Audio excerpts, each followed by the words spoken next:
Hey, this is Shane with Ripped Inflatables.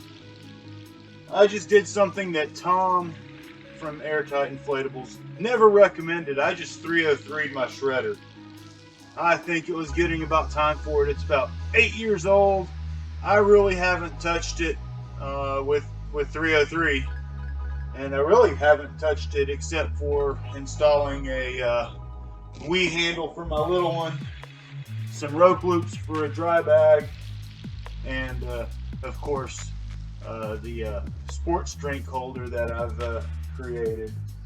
But just check this out.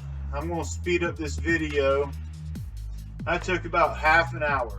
I did a couple other things in that half an hour, but I took about a half an hour and took a rag and about half a bottle of this, and yeah,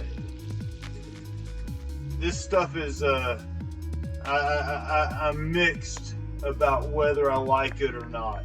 It does what it's supposed to do. It makes the rubber soft, softer. It conditions the rubber. However, when it comes to repairs, I absolutely hate this stuff. I hate it when I get a boat that's freshly 303, and perhaps your boat doesn't even need 303. I think that a lot of boats will do just fine without 303, but if you have a PVC boat, it doesn't need 303. That stuff has a built-in UV blocker in it, and that material will degrade over time whether or not you 303 it. They recommend it mainly for rubbers because, well, this is a, it was designed for O-rings for NASA.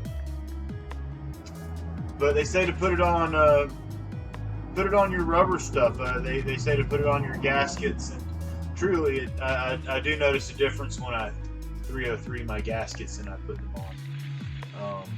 I have noticed a difference on 303 boats where I've definitely found myself out of them a little easier than I normally would have.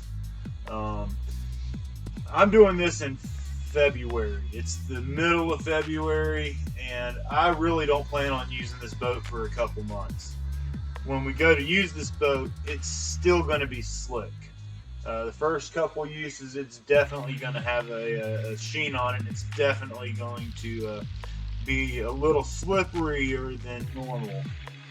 However, it'll go away. It'll absorb into the material slowly, and it really will do a little bit of a protection job. Plus, look how shiny and black it looks. It really hadn't looked this shiny and black since I built this thing. Let's do a little comparison. Right behind me, I have my buddy Brad. His shredder is in the shop. I just put some rope loops on it so he can hang his sports drink chiller on the back side of it. But his boat was built a couple months before my boat, and so they're right around the same age. And you'll be able to see in the video how this thing started out. But just for a quick comparison, in case you wanted to exit and not watch, a sped up 30 minutes.